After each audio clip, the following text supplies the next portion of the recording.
이 시간 우리에게 주신 하나님의 말씀은 요한복음 5장 19절부터 30절입니다. 제가 봉독합니다. 그러므로 예수께서 그들에게 이르시되 내가 진실로 진실로 너희에게 이르노니 아들이 아버지께서 하시는 일을 보지 않고는 아무것도 스스로 할 수 없나니 아버지께서 행하시는 것을 아들도 그와 같이 행하느니라. 아버지께서 아들을 사랑하사 자기가 행하시는 것을 다 아들에게 보이시고 또 그보다 더 큰 일을 보이사 너희도 놀랍게 여기게 하시리라. 아버지께서 죽은 자들을 이렇게 살리신 같이 아들도 자기가 원하는 자들을 살리느니라. 아버지께서 아무도 심판하지 아니하시고 심판을 다 아들에게 맡기셨으니 이는 모든 사람으로 아버지를 공경하는 것 같이 아들을 공경하게 하려 하십니다. 아들을 공경하지 아니하는 자는 그를 보내신 아버지도 공경하지 아니하느니라. 내가 진실로 진실로 너희에게 이르노니 내 말을 듣고 또 나 보내신 이를 믿는 자는 영생을 얻었고 심판에 이르지 아니하나니 사망에서 생명으로 옮겼느니라. 진실로 진실로 너희에게 이르노니 죽은 자들이 하나님의 아들의 음성을 들을 때가 오나니 곧 이때라. 듣는 자는 살아나리라. 아버지께서 자기 속에 생명이 있음같이 아들에게도 생명을 주어 그 속에 있게 하셨고 또 인자됨으로 말미암아 심판하는 권한을 주셨느니라. 이를 놀랍게 여기지 말라. 무덤 속에 있는 자가 다 그의 음성을 들을 때가 오나니 선한 일을 행한 자는 생명의 발로 악한 일을 행한 자는 심판의 발로 나오리라.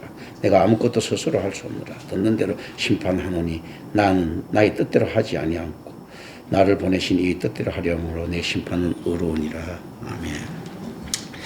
자, 세상의 구원을 위한 세상심의 신적 의지에 세상은 이제 심판이 아닌 여기 놓여 있다라고 이야기했습니다. 그래서 아버지의 아들의 출현과 함께 새 시대가 도래했다라는 겁니다. 따라서 그는 현 시대, 새 시대의 생명을 인간들에게 가져다 주신다. 제 책에 이미 그러나 아직 아니니죠. already, not yet. 그런데 이제 그걸 갖다가 이미 그러나 아직 아닌데 already, but not yet. 이미 그러나 아직 아니거든요. 근데 실질적으로 신학적으로는 already 이제 but은 생략하고 not yet을 쓰는데 이제 but을 넣는 경우는 이제 우리가 뒤에 후발 우리 같은 이제 신학자들이 이제 집어 넣은 겁니다. already but not yet 해갖고 이미 예수 그리스도의 오심으로 인해서 종말은 시작되었다. 그 심판은 시작되었다. 우리 구원은 시작되었다. but 그러나 아직 not yet, 아직은 아니다. 그래서 이런 이 신학적 용어를 가지고 어떻게 해요? already but not yet 이걸 가지고 이야기하죠. 우리는 성도는 구원받은 존재이기도 하지만 여전히 구원으로 나아가는 존재다. 이 성도 왜냐하면 하나님 안에서는 구원이 일어났죠. 이미 예수 그리스도의 오심으로 인하여. 그런데 우리는 그 구원받은 형태를 모르고 있습니다. 그러니까 우리한테는 여전히 나아가는 존재. 그러니까 우리가 예수 그리스도의 오심으로 인해 가지고 이 세상 종말은 시작되었다. 그러나 이제 예수 그리스도의 재림을 기다린다는 거죠. 이 예수 그리스도의 종말은 이제 심판적 종말은 사실 하나님 앞에서는 완성된 거기 때문에 already가 되는 거죠. 그래서 우리가 선치 미리 맛볼 수 있는 곳이 어딘가 했을 때 이제 교회의 중요성이 부각되기 시작합니다. 이런 걸 가지고 실제로 구약의 이스라엘이 신약의 교회로 대처되었다라고까지 이야기하는 이제 그거 학자들도 꽤 많죠. 그러나 그럼 큰 힘을 얻고 있는 것도 아니고 내가 완전히 저도 동의하는 건 아닙니다만 그러나 또 완전히 부정하는 것도 있을 수는 없습니다. 교회는 하나님 나라의 통치를 갖다가 지금 지역적으로가 아닌 있지 않습니까? 영역적으로 하는 거거든요. 그래 하나님의 나라의 통치는 이 땅에서 어떻는가 이 지역적으로도 다 하나님 거죠. 그런데 통치는 이제 영역적으로 있지 않습니까? 그게 선포적으로. 그러니까 하나님 통치의 기준은 어디에 있습니까 했을 때는요. 이 교회라고 하는 건물이라기보다도 복음이라고 하는 그 수용성이 있겠죠. 그 교회 단 많이 한 100만 명이 나와. 그런데 복음을 깨달은 사람은 한 사람밖에 없으면 그 영역은 그 한 사람이 국한되는 거지 않습니까? 교회 전체 영역이 있다 하더라도. 그게 그 수용성이 있는 거예요, 사실은. 그래서 선지자들이나 사도들이나 목사들의 임무는 무엇인가 했을 때 이 구원받을 자의 영역을 확인하는 것들이죠. 이 복음을 던짐으로써 이 크립토그램처럼 암호처럼 있지 않습니까? 그 매칭되는 사람이 있는 거예요. 아니, 저 사람이 복음을 평생 모르고 살은 것 같은데 진짜 복음을 만나자마자 어떻게 변화가 됐어요. 거기 오랜 세월이 건너든 어떻든 간에 기적적으로 변화가 된 모습 보면 그 사람은 이미 이 암호를 알고 있는 사람인 거예요. 이걸 찾아갖고 헤맸던 사람이. 그래 그 갈증들이 이렇게 많이 나오는 거예요. 그러면서 내가 요즘은 이제 그 기타 갖고 기타를 좀 치면서 내가 기타 치는 줄도 모르고 있다가 내가 치는 줄 알았죠. 그죠? 그러면 치면서 대중음악을 하면서 내가 왜 근데 다시 이걸 하게 됐을까? 하나님께서 이 우연은 있을 수가 없는데 하는데 내가 이제 세상을 알게 되는 것. 오늘 아침에 사실은 불현듯 그 깨달음이 왔습니다. 어떻게 하는가 하면 이런 거구나. 대중음악이라는 거는 없다. 왜냐하면 하나님 통치 영역 안에 들어가 있는 거죠. 보통 보면 이제 이게 사물에 지금 맞지만 영역 보면 뭐 이루어질 수 없는 사랑들, 또 이루어져서 된 사랑이 기뻐하는 것들, 또 그 사랑에 빠졌을 때 안타까워하는 것들, 뭐 이런 주제들이 많고, 또 뭐 자연에 대한 주제, 이제 거의 사랑 감정들 이렇게 많이 나타나죠. 그걸 보면서 쓸쓸한 자기 모습들을 표현하는 것들 중에서는 어떤 것들이 있는가 했을 때 있지 않습니까? 이게 맞는 거예요. 사랑이란 주제는 사랑은 하나님께만 있는 거죠. 하나님께서 우리를 사랑하신 거거든요. 그러니까 이게 세상이 말하는 것은 가짜 사랑이거든요. 그렇기 때문에 항상 보면 우울한 것들이 주제를 이루는 거예요. 그런데 하나님이 주신 종교의 시야 때문에 이 사랑이란 개념들은 막 알게 뭔가 찾아가고 싶은데 사랑을 찾을 수가 없는 거예요. 그러니까 그걸 어디서 찾으려고 하니까 찾을 수 없는가? 이게 새 속에서 갑돌이가 갑순이한테 찾으려니까 못 찾는 거예요. 갑순이가 갑돌이한테 찾으려고 하니까 이게 못 찾는 거예요. 그리고 사랑을 했어. 그런데 이게 뭔가 아픔이 있는 거야. 잘못 찾은 사람이니까. 예수 그리스도를 사랑해야 될 사람이 갑돌이 갑순이가 아닌데, 갑돌이 갑순이는 둘 다 신부인데 신랑이 아닌데, 이제 이런 아픔들인 거예요. 나는 사랑에 빠졌어야 할 때도 어떻는가 하면 결국 사랑에 빠지는 것 같은 게 자기 감정에 빠진 거예요. 이 죄인 거야. 나는 잘 스티브 폴버트입니까? 그거 보면 I'm in love with you. 난 당신과 사랑에 빠졌어요 하면서 pick me up, shake me out and hang me on the line. 해서 이렇게 막 부른다면 한국 사람들이 좋아하는 파트 on the line I'm a fool for you, I hooked up 하고 이렇게 부르는데 실제 그 사랑에 빠지는 게 그게 뭔가 했을 때는 실제 굉장히 애절하고 뭔가 정서적으로 맞는 것 같은데 그 자체가 배교죠. 지금 만약에 사랑에 빠졌다면 나중에 틀림없이 그 사람은 실망하게 될 것입니다. 가짜 사랑이니까. 그걸 이야기하는 거예요. 지금 사랑에 빠지면 사랑의 아름다움을 노래하는 이런 것들이 있다 하더라도 그 이야기들은 무슨 이야기들인가 했을 때는 있지 않습니까? 큐피드 탓인 거예요. 고귀해 보이는 사랑이 있습니까? 로미오와 줄리엣사의 큐피드 탓인 거예요. 그게 왜 그렇게 애절하게 근데 찾을 수 있는가 했을 때 우리가 상사병에 걸리고 짝사랑할 거 있거나 막 병에 걸리잖아요. 실제 그런데 결혼해 살아보면 나중에 내가 부부싸움을 한단 말이죠. 뭐냐면 상사병에 걸릴 만큼 사랑을 갈망하는 대상은 따로 있는 거예요. 우리 주 예수 그리스도가 있는데 이걸 안 찾고 세상에서 찾는 거예요.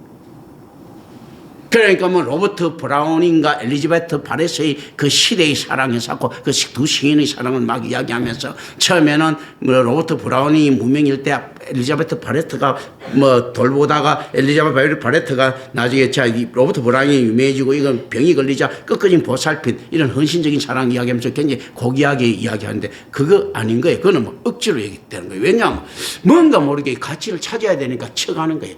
마더 테레사가 캘거타에 대한 사랑에 빠졌을 때도 마찬가지죠.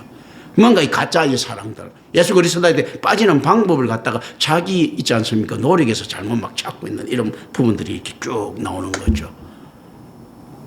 윤심덕이하고 김우진이하고 사랑이 결과적으로 보면 현해탄에서 자살하는 걸로 끝낸단 말입니다. 뭔가 근데 굉장히 사랑했다고 되는데 뭔가 채워지지 않은 공허함이 있는 거예요. 삐딱선이.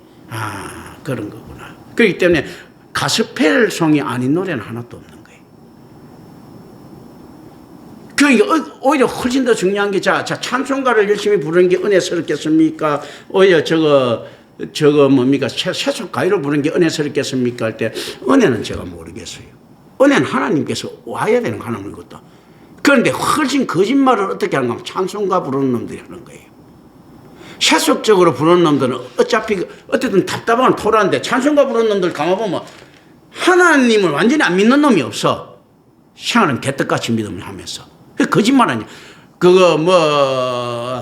내 구주 예수를 더욱 사랑하는 개뿔도 사랑 안 하는 것 같아. 세상에서는 그렇게, 파업은 그렇게 안 하거든. 뭔가 모르지만 못 찾는 사랑들 이런 거 이야기하는데 훨씬 거짓말을 많이 하지 않습니까?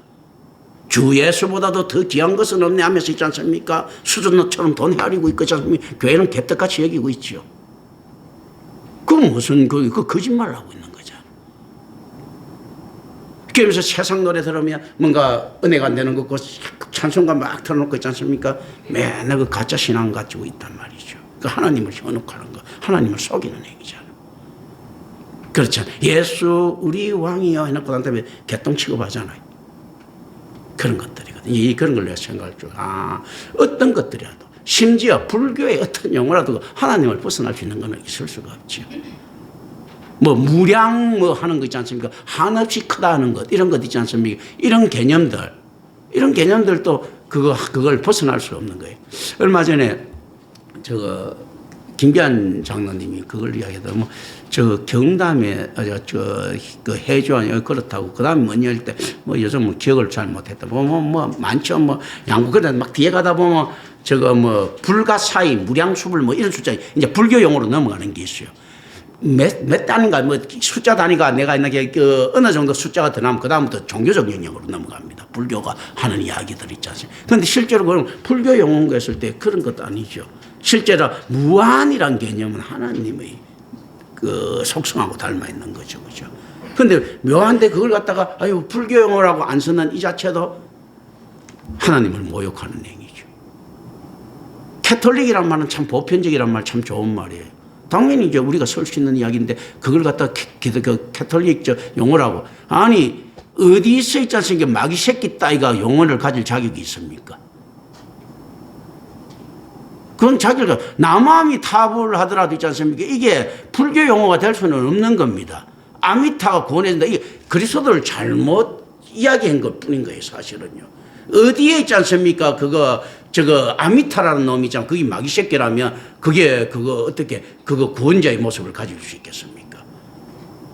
그런데 이 용어라고 하는 거거든요. 이 팝도 역시 마찬가지고 모든 문학 역시도 마찬가지다. 이 거짓들 있지 않습니까? 그런데 어떤 부분에 있어서는 성경을 열심히 읽고 있지 않습니까? 맨날 새벽기도 가면서 있지 않습니까? 하나님 믿습니다 하는 이 거짓말쟁이들보다도 진리를 모르는데 하나님을 어떻게 믿을 수 있습니까? 자기한테 은혜가 임하지 않았는데 자기 감정이 움직이는데 실제 성경을 알아야 그 하나님을 알 것 아닙니까? 새벽기도 열심히 가고 있는 그 사람들 한번 보세요. 그 새벽기도 돼가지고 자기 신랑 진급한 거 이야기하는 그 사람들 그 줄줄이 있고 있지 않습니까? 돈 버는 거 이야기하는 사람들 줄줄이 있고 새벽기도 못 버는 사람들 입 딱 다물고 말도 못하고 있고 그렇지 않습니까? 그리고 자기도 언젠가 터질 대박을 기대하면서 새벽기도 나가는 사람들도 있고 이렇단 말입니다.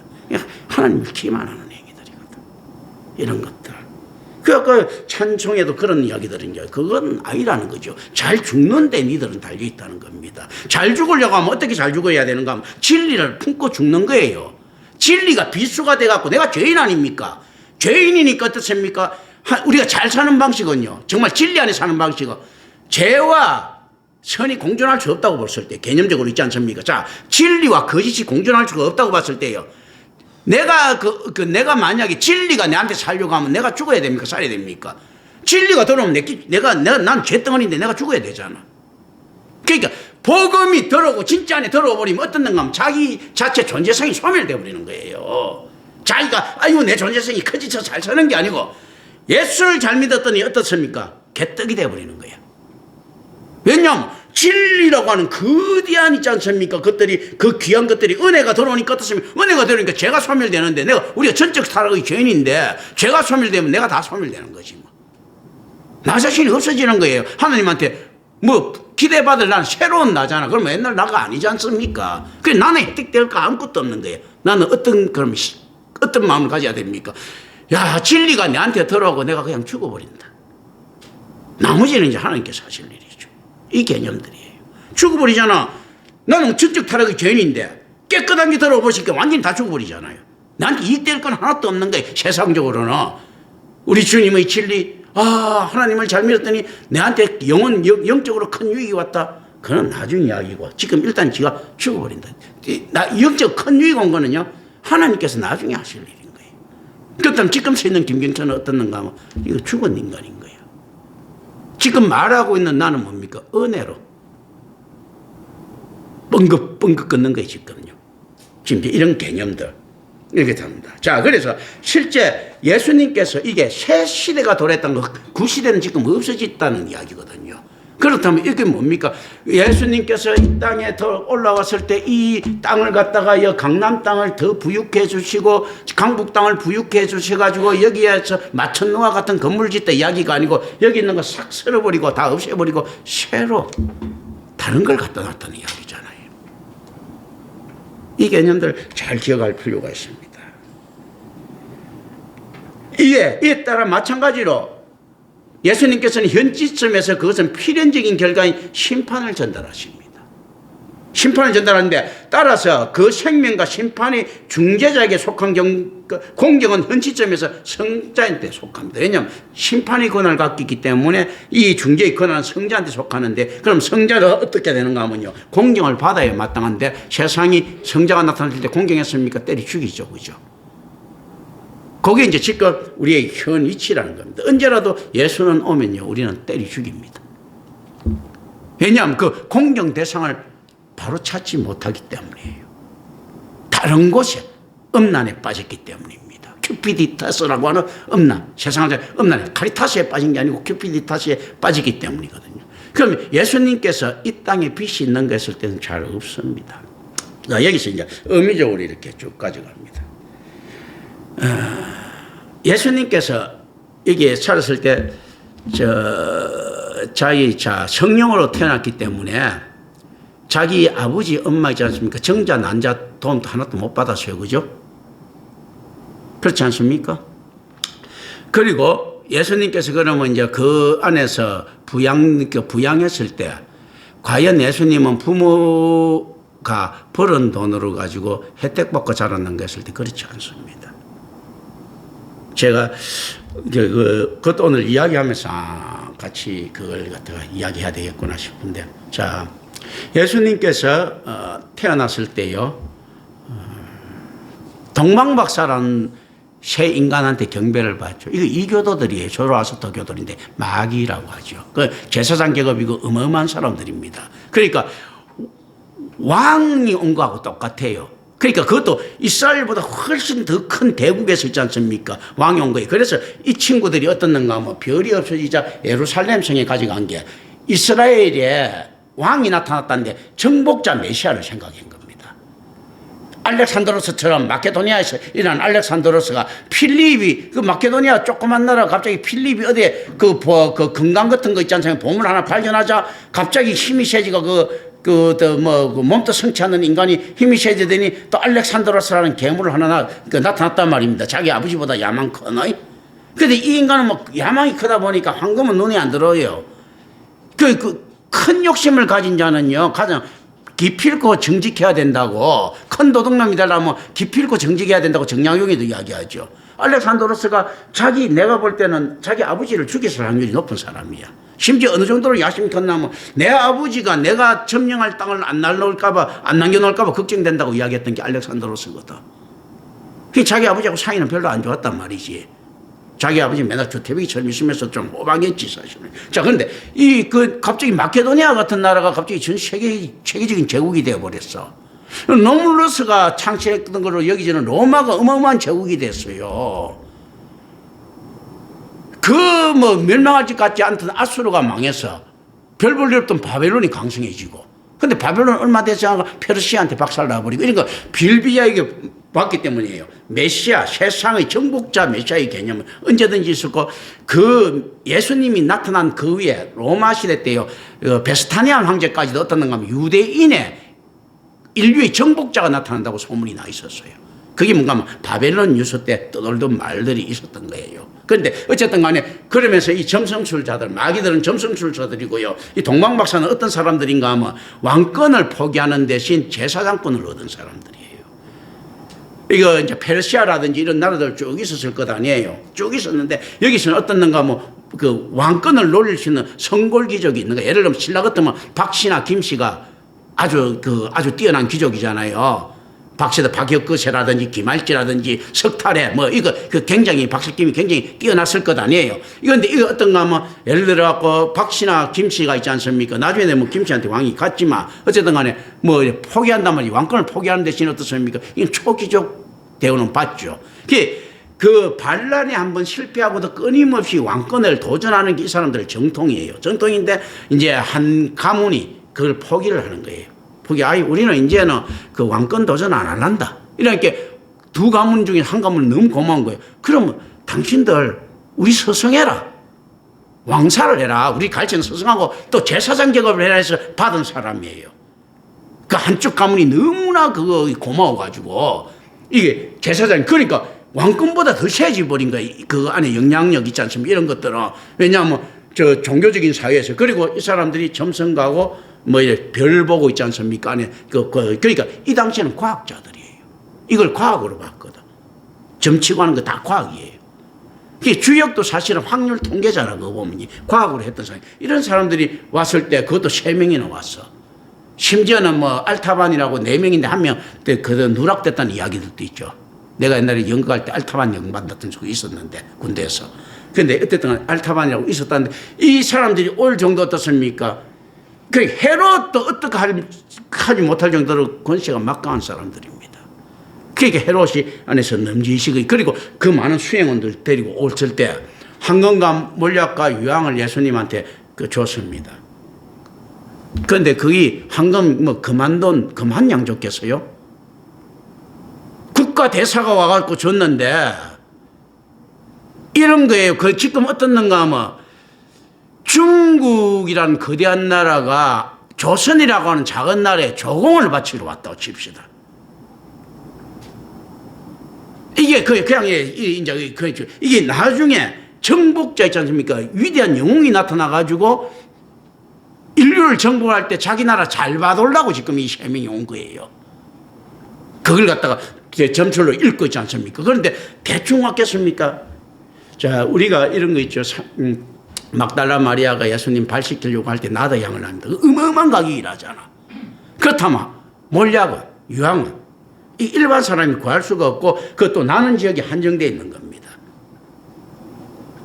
이 옛날에 또 여행이라는 개념을 잘 알아야 됩니다. 여행을 할 때는 그 당시에 가장 피해야 될 것 중에 하나입니다. 왕이 아니고는 여행하는 게 불가능해요. 그래서 대상인들이 거상들이 집단을 이루고 여행하지 않습니다. 여행하면 다 죽고 하기 때문에. 그리고 어마어마한 재력이 있지 않고는 여행은 피해야 되는 거예요. 그런데 이들이 이제 애굽으로 도망을 가죠. 이집트로 도망을 가던데 무슨 요셉이나 마리아 돈 갖고 도망을 갔겠어요. 도망갈 수 있도록 비용 마련해 준 게 황금과 유황과 몰약이겠죠. 우리 개념으로 답으로 가져가면 안 됩니다. 그렇지 않습니까? 그리고 황금과 유황과 몰약을 가져갔을 때 이게 그 사람들이 이렇게 경배 마귀들이 있지 않습니까? 경배까지 하고 이렇게 가져온 그 물품들인데 그게 수량이 좀 많겠습니까? 사실은 내가 볼 때는 그것마다라도 이론적으로 따지면 재벌되고도 남았을 거예요. 그걸 가지고 갔을 거란 말이죠. 그렇다면 애굽에 갔을 때 어떤 대우를 받았을 것 같습니까? 실제 이게 약탈당할 품목들이 아닙니다. 왜 그런지 아십니까? 상징들 예를 들어서 일제시대 때 일본의 막부시대 때도 그렇죠. 문양 있는 칼 같은 거 안 건드리죠. 서부 개척시대 때 있지 않습니까? 말 뒤에 탕탕탕 찍어놨는데 국가 그런 거 찍히는 말은 도둑질 안 해갑니다. 몰약과 유황을 가져왔다. 이건 아무나 가져올 수 있는 게 아니지 않습니까? 페르시아 쪽에 있지 않습니까? 그 일반 사람들이 살 수 있는 물건이 아니거든. 그럼 애국에 갔을 때 있지 않습니까? 그 돈 많은 사람들이 엄청난 돈을 사들였을 때 이 사람 그걸 뺏을 각오를 했겠어요? 이거 뺏드는 순간에 이걸 갖다 바친 사람하고 전쟁을 해야 될 건데. 이건 강탈당할 물건이 아닌 거예요. 그렇지 않습니까? 우리도 그렇잖아요. 예를 들어서, 송나라 치를 때, 만주족이 엄청나게 강성할 때, 그 조공을 바칠 수 있을 때 있지 않습니까? 만주족 변발하고 다니면 그거 안 건드립니다. 그런데 이거 몰약하고 유황 갖고 다니는데 그걸 누가 건드려요? 그 일반인이 황금을 그렇게 가지고 다니는데 어떻게 건드립니까? 그것도 정제된 황금일 건데. 이거는 어떻게 된 거예요? 도대체 이론적으로 안 되는 거, 그건 건드릴 수 없는 거예요. 몰약과 유황은 남지가 딱 한 개 되게. 그렇다면 얼마나 잘 살았겠느냐는 거죠. 거기서는 팔 때도 많았을 거고. 그리고 실제 그러니까 애굽에서 이스라엘까지 왔다 갔다 하는 게 있지 않습니까? 일반 저 목수 정도 되는 인간이 왔다 갔다 할 수 있는 비용인 것 같습니까? 오늘날하고 다르지 않습니까? 그 정도 여행하려고 하면요, 진짜 재벌 아니고는 안 되는 거야. 그런데 쉽게 한단 말이죠. 오히려 예수님 덕을 본 거겠죠. 자, 이제 우리가 그냥 심적으로 생각. 그러니까 예수님 낮 때부터 누구한테 경배받으면서요, 전혀 안 끌어대는 이방인 놈들이 와갖고 예수님한테 바쳤어. 유대인들이 바친 것도 아니고. 그럼 내가 가만히 생각하면 김경천 목사 집것만 해서 목회하는 거하고 비슷한 거예요. 내가 안에서 눈치 안 보고 할 수 있는 거는 어쨌든 간에 저 자금적인 것들이 있었기 때문 아닙니까? 그런데 그게 지금 어쨌든 간에 조금 엉터리 신앙 가지고 있는 우리 집안에서 나온 거란 말이죠. 그렇지 않습니까? 그러니까 이게, 그런데 나는 우리 집에서 손 벌린 게 없기 때문에 빚이 처음에 없는 사람이야, 사실은요. 우리 어머니는 나를 망하기로 자꾸 기도했고, 왜냐하면 신학을 안 하니까. 그러니까 날 도와줄 일이 없죠. 내 망하기를 기도했으니까. 그러니까 실제 그 마음이 미안한 마음이 있겠죠. 신학을 하고 난 다음에. 내 동생들도 지금 뭐 내 헌금 드리고 하지만 냉정하게 따지면 이런 것도 있을 수 있습니다. 지들은 집에 혜택을 받도 나는 안 받았어. 근데 이제 그렇게 뭐 뻔뻔스럽게 이야기할 마음은 없는데, 예를 들면 이제 이 개념적으로 비슷한 것들이 있단 말입니다. 자, 그럼 예수님께서는 철저하게 어떤 걸로 움직입니까? 황금과 유황과 몰약, 이게 평생 써도 쓸 수 있는 돈일 것 같습니까? 그렇지 않을 거라고. 답으로 가져가면 안 됩니다. 그런데 성경에 대해서 있지 않습니까? 감동이 없이 있지 않습니까? 그냥 헛짓을 하다 보니까 목사도 그런 느낌을 못 받는 거예요. 저는 그 느낌을 받는 겁니다. 안에서 그 느낌을 쭉 받는 거예요. 그러니까 예수님은 세상에 빛이 없어요. 안에서 이걸 가지고 시작을. 그리고 그러니까 지금 한번 잘 생각해보시죠. 말도 안 되는 소리가 많이 나옵니다. 예수님 집은 몰락하고 그냥 이제 그러니까 가난하다는 것도 맞고. 그런데 요셉은요, 어떻게 보면 경건한 사람이 맞는 거야. 목수를 한다는 것은 이 하나님께서 주신 이 메시아를 위해 이 준돈을 헛되게 썼다는 이야기입니까? 안 썼다는 이야기입니까? 안 쓰고 있었을 가능성이 높았던 거예요. 그러면서 예수님이 돈을 많이 써요. 가만 보면요. 어떻게 많이 씁니까? 예수님 보면 나오잖아. 예루살렘에 들어가갖고 랍비들하고 이야기하고 이런 거 나오잖아요. 이때 예루살렘까지 조그만 꼬마가 가려고 하면 그 비용이 얼마나 드는데 꼬마 예루살렘 보내려고 보내겠어요. 일반 지방 유지라도 못 보내. 그건 옛날에 여행이라는 거는 어마어마한 돈이 들어가는 거거든요. 그 위험에서부터 또 보호받아야 되기 때문에. 자, 그런데 예루살렘에 가서, 그리고 어떤 납비가, 그 금방진 납비들이 있지 않습니까? 꼬마하고 논쟁을 하겠습니까? 얼마나 돈을 쳐발라 줬으면 논쟁을 하겠나? 그러면서, 아이고, 똑똑하다 하지. 그러니까, 그 납비라는 놈들은요, 안에서 욕심 없는 것 같아도 원래 그 자존심 강하고 원래 깨끗한 목회자들 있지 않습니까? 정말로 옛날 그 엘리사 같은 선지자가 있다 칩시다. 그 사람들 돈에 욕심 없죠. 없는데 받으면 크게 받아도, 그러니까 돈에 욕심 없다는 말은 어떤 말인지 압니까? 1, 20억 주가지고는 간에 기별 도 안 가. 1조쯤 줘야 돌아본다는 이야기예요.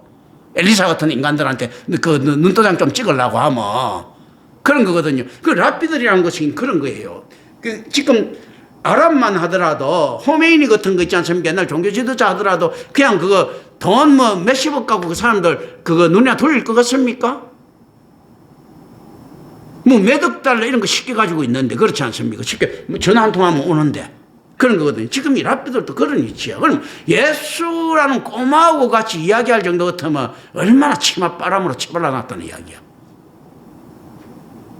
이게 이제 실제 납비가 애들하고 이야기할 그 군번들이 아니잖아요.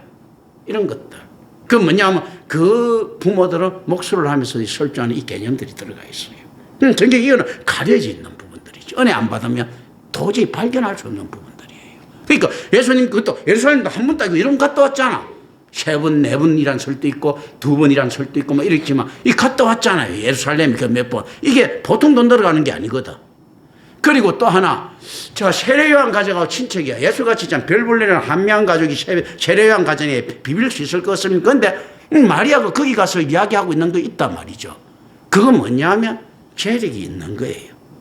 목소지만 뭔가 이상한 목소인 거예요. 그렇잖아요. 그게 뭐냐, 황금과 유황과 몰약, 그게 다 없어졌겠느냐는 거죠. 그리고 황금과 유황과 몰약을 받을 사람을 건드릴 수 있는 사람은 없습니다. 대헤롯 정도나 건드리지. 나머지 있지 않습니까? 또 이집트 같이 평화주의자들 못 건드리고요. 다시 왔을 때 있지 않습니까? 그 안에서 못 건드립니다. 로마도 그렇게 생각할 건데요. 로마도 아직까지 거기까지 영토를 확장 못 시키고 있지 않습니까? 그렇게 물론 전쟁을 하면 로마가 이기겠지만 피해가 크죠. 그런데 그걸 어떻게 건드려요? 그 나라에서 국사들이 와가지고 있지 않습니까? 황금과 유황과 몰약을 했는데 로마 안에서 강탈당했다. 이건 엄청난 사건이잖아. 그건 손댈 수 없는 돈인 거예요. 사실 어떤 면에 개념적으로. 근데 이걸 답으로 가져가면 있지 않습니까? 이게 안 됩니다. 이제 이게 우리가 이 안에서 숨겨져 있는 풍성한 의미다. 그러니까 예수님께서 안에서 그 왔다 갔다 하는 이 부유함이 이해가 되는 거예요. 굉장히 부유했던 거예요. 사실 예수가 한번 보세요. 랍비들하고 같이 이야기할 정도로 있지 않습니까? 실제로 보면 그리고 사가지 없이 이야기를 해도 랍비들이 웃으면서 고개 끄덕거릴 정도로 이게 뭡니까? 황금의 힘이지. 처발랐다는 거거든요. 왜냐하면 마리아나 요셉이 예수님이 한 거니까 어차피 이거는 써도 된다 하면서, 왜냐하면 뭔가 모르지만 인류의 메시아 이렇게 왔으니까 그런 데는 투자를 했을 것 아닙니까? 그러니까 실질적으로 어떻는가 하면 그거 세례요한 집하고도 털 수 있었고요. 또 이런 모습들이 실제로 예수를 따르게 하는 배경이 될 수도 있습니다. 그러니까 예수님께서 또 행적 자체가 지금 오렌지족으로 자랐잖아. 진호. 자기 아버지는 목수라도 진호 오렌지족으로 자랐잖아요. 그러다 보니까 어떤 식으로 됩니까? 돈을 갖다가 개떡같이 여기는 거예요. 배 안 고파봤거든. 그러니까 돈을 초계같이 여기면서 탁 들어가지 않습니까? 원래 너무 가난하게 살면 돈 보면 한장을 나거든. 근데 예수님은 아무리 봐도 돈을 보면 한장을 안 해. 아무리 큰 거든. 그리고 나드양 뿌릴 때도 한번 감아보세요. 너무나 안에서 자연스럽게 그 발에 바르는 걸 갖다가 즐기고 있단 말이죠. 그 아무나 할 수 있는 게 아니거든. 그런 거거든요. 탁 보니까 상당 부분 나보다는 훨씬 더 고퀄리티지만 저하고 많이 닮아 있는 거예요. 딱 보니까. 그 하나님 은혜로 있지 않습니까? 받은 거 있지 않습니까? 이런 거. 실제 이제 이런 부분들 딱 생각을 합니다, 우리가. 그러니까 그게 없으니까 어떻습니까? 이 사람은 이미 풍모부터도 있지 않습니까? 실질적으로 세상의 공경을 받을 만한 고귀함이 있는 거예요. 주원장처럼 있지 않습니까? 근본 없이 큰 그런 것들이 아니고, 이게 뭔가 모르지만 이 공경받을 만한 있지 않습니까? 한 이런 것들이 있는 거예요. 우리나라 조선은요, 우리나라 조선, 고려, 신라 이럴 때 보면요, 그래도 근본 있는 것들이 보면 왕통을 개성합니다. 그렇지 않습니까? 이성계도 보면 아주 또 동북 병마사 그런 거 엄청난 지위가 있었던 귀족들이란 말이죠. 사실은 안 그렇습니까? 그죠? 이래 있는데 그런 사람이 오히려 좀 이게 크기가 쉽죠. 근데 주원장 같은 경우는 양아치가 하나 황제가 됐을 때 수없이 많은 지 도와준 사람 다 죽이잖아 보면요. 지 과거를 알고 있는 사람들이 쪽팔린 거예요. 다 죽여야 되는 거예요. 그렇잖아요. 이제 그런 것들이 있거든. 실제 그런데 예수님께서는 어떻는가 하면 실질적으로 이 세상에 막 이상한 계리가 있습니다. 역설이죠. 목수고 몰락한 다윗 왕가인데.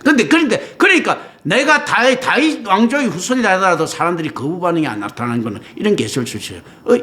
저거 보면 목수인데 무슨 말인가 하면 목수인데 저 슈퍼카 타고 다니는 목수야. 좀 이상하지 않습니까? 저거 무슨 소리를 꺼지도 하나? 사회 공헌도가 없어가 놀고 먹으려고 저렇게 하나? 롤스로이스 타고 다니고 있지 않습니까? 롤스로이스 타고 다니고, 평창도에 있지 않습니까? 한 500평짜리 집 가지고 있는데 폐지적으로 다녀. 그럼 비슷하잖아. 그렇지 않습니까? 그러면 그 사람이 거지라고 보는 게 아니고, 야, 저 사람이 국가를 위해서 저렇게 아끼나? 이런 개념도 있을 수가 있습니다. 근데 이걸 몰아가면 안 됩니다. 액면 그대로 가져가는데, 이걸 우리가 생각하면서 가야 돼요. 안 그러면 이해 안 될 부분들이 너무나 많은데 이것만 하더라도 지금 이해되는 부분들이 많죠. 예수님의 행적들이. 느낌으로 지금 이해되는 게 많잖아. 이래 되게 해버리면 있지 않습니까? 그러니까 한건과 몰약과 유황은요. 이거 생각하면 됩니다. 나중에 강도들한테 강탈당했다. 이게 말도 안 되는 소리야. 그거 있잖아. 그거 주는 순간 전쟁을 각오해야 될 걸 아마. 그렇지 않겠습니까? 이건 전쟁을 갖고 국가 유공자한테 국가에서 뭐 엄청난 무엇은 있지 않습니까? 땅을 할애해 줬다. 뭐 예를 들어서 태조 이성계가 삼봉 정도전한테 의정부 땅 반을 줬다. 그런데 어떤 사기꾼이 와갖고 그 의정부 땅 누가 사기쳐 갔다면 이성계가 가만히 있겠습니까? 그 사기꾼을 박살내버리지. 그런 개념이에요. 황건과 유황과 몰약은 아무나 가질 수 있지 않지만 특히 몰약과 유황이라는 것 자체가 그 지역을 이야기하잖아요. 나는 지역이 한정되어 있었거든. 그러니까 그 나라하고 전쟁부터를 각오하기 전에는 할 수가 없는 겁니다. 옛날에 그래서 도둑놈들도 분수를 알고 훔치라잖아. 황금 같은 거는 지금 정제된 황금이랑 옛날에 더 귀했단 말이죠. 그건 손을 안 댑니다. 이 개념들을 알고 이제. 그러니까 실질적으로 충분히 공정받을 만한 베이스는 깔려있는데도 아닌 겁니다. 자, 생명의 약속은요, 성자의 말씀을 듣고 그를 보내신 성부를 믿는 자가 그 대상입니다. 자, 성자의 말씀 듣고 성부를 믿는 자가 그 대상이고, 저는 지금 예수 그리스도를 이야기하고 또 성부를 이야기하죠. 이게 이제 생명의 말씀이 되는 겁니다. 생명의 말씀이 예수가 그거 이야기하는 것이 생명의 말씀이 아닌가. 예수님, 내가 황금, 유황, 몰약 가지고 말이야, 딱 같더니, 야, 전부 다 뭐 알아. 애국 왕실 별 거 없더만. 총리부터 시작해가 납작 엎드리다 복지부동하더만은. 그리고 우리한테 막 저 잘난 척하는 그 납비도 별 볼 일 없더만은 내한테 이 이야기를 하는 게 아니고 예수님께서는 어떤 이야기합니까? 이 땅 죄인됨과 그리고 하나님 이야기를 하지 않습니까? 돈 많이 준 하나님 이야기를 하는 게 아니고, 그죠? 어떤가 하면 또 고난을 찾아가지 않습니까? 예수님이 없어서 찾아가는 게 아니고, 그러니까 뭐 막달라 마리아가 아무리 많이 바쳐봤자 예수님 재산보다 훨씬 적겠죠. 그런데 오히려 감동받을 수 있습니다. 아우, 저런 숨어있는 오렌지족이 나를 대우해 준다. 뭐 이렇게 될 수도 있는 겁니다, 사실은. 자, 이제 그걸 대해서. 그런데 예수님께서는 그걸 최대한 이용하실 수 있습니다. 왜냐하면요, 그 영혼이 엄청나게 귀하기 때문에. 그리고 그 약속은요, 적극적인 효력이 있습니다. 성부를 믿는 자, 즉 듣고 믿는 자는 지금 바로 영생을 얻는다는 겁니다. 왜 그렇게 했습니까? 지금이라는 것은요, 하나님 안에 이루어진 우리 구원을 이야기하는 겁니다. 그러니까 속이지 않고 믿는 자들 있지 않습니까? 이 하나님을 갖다가 내가 1%만 믿고 나머지 99%는 천천히 믿겠습니다. 그러니까 1%만 믿는데 어떻게 구원받습니까? 이게 아니고 0.1%를 믿을 수 있으면 다 믿는 거예요. 하나님을 진짜로 0.1%, 0.0001%라도 믿을 수 있는 자는요, 이 불가능하다는 겁니다. 그 믿음은요, 영원하다는 겁니다. 그러면, 하나님 내가 99% 믿는 것처럼 이야기해요. 이 거짓이라는 거죠. 가짜입니다. 진짜 믿음은 그렇기 때문에 이 산을 여기서부터 저기로 옮길 수 있는 거예요. 겨자씨만한 믿음이 있어요. 왜냐하면 겨자씨만한 믿음이란 자체가 불가능한 믿음이야. 인간이 죄인인 우리한테 은혜 아니고는 안 내려오거든. 은혜 받은 자가 겨자씨만한 게 들어왔으면 지금 뭐지 안에 더 큰 게 다 들어있는 거예요. 뭐 빙산의 일각보다도 훨씬 더.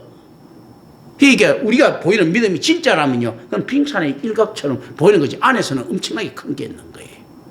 실제. 그렇기 때문에 영생을 얻는 거예요. 그는 전면이 아니라 이면의 심판을 가지십니다. 왜냐하면 심판은 불신앙에 대한 것이기 때문에. 자, 심판의 개념은 어떻습니까? 일단은 하나님께서 정하신 것, 자, 성부와 성자의 사역을 살핍니다. 하나님께서 정하시면 무조건 구원받아. 그래, 예수님께서는 어떻습니까? 이면이 전면이 아니야. 성부는 전면이죠. 예수님께서 하나님께서 결정하신 것들을 찾아내는 거죠. 그래서 유기된 자를 갖다가 때리잡는 거죠. 결과적으로는. 그렇지 않습니까? 그런데 유기된 자한테 안 속는 거예요, 예수님께서. 자, 그러니까 어떤가 하면 조신 하나님 해도 예수님 안 속아. 할렐루야, 우리 예수 안 속아. 왜냐하면 심판주니까. 그리고 어떤가 하면 아유, 저는 죄인입니다. 예수님께서 가서 이야기해. 야, 너 임마 구원받았어. 네가 아무리 구원 안 받았다고 우기도 넌 구원받았어. 저는 죄인입니다. 저 같은 자는 없습니다. 그래서 징징징 짜도. 근데 어이구 하나님 저는 뭐 어떻게 내가 체류와 같이 아닌 걸 뭐 어쩌고저쩌고 안 속아. 이게 심판입니다. 이면적인 심판. 예수님을 속일 수는 없다는 거예요. 구원받은 자 있지 않습니까? 선택된 자는 예수님 앞에서 드러나게 돼 있고 어디서 드러난 건 자기도 모르는데 예수님께서는 양이라고 증명을 해주는 거예요. 그게 양과 염소죠. 염소가 아무리 사기를 치도요, 예수님이 안 속는 거예요. 양과 염소에서 어떻습니까? 양은 아마 죄를 고백을 많이 했었고, 염소는 진짜 하나님 잘 믿었다고 착각인 사람일 가능성이 높아요. 안 그러면 그렇게 따지지 않으니까. 나 야훼를 너무 잘 믿었네. 네가 이면 무슨 믿었어? 이렇게 이야기해요. 양은, 저는 진짜 하나님 앞에 부끄럽고 죄인이고 믿은 게 없는데, 야야야, 너 인체져서 넌 잘 믿은 거야. 이렇게 이야기하시는 거예요. 이게 심판, 영생 개념이에요.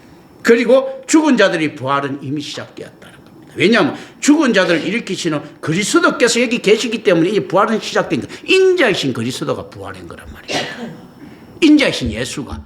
그리고 부활하면서 그리스도가 됐단 말입니다. 우리가 부활할 때 어떻게 됩니까? 켈빈이 이야기했던 것이므로 우리는 천사와 같이 되는 것이 아니라 그리스도와 같이 된다. 실제 닮아있는 모습들 아닙니까? 이 개념들을 우리 생각합니다. 기도합니다. 오늘 오신 아버지 하나님 감사합니다. 우리 주 예수 그리스도 이름으로 기도드립니다. 아멘.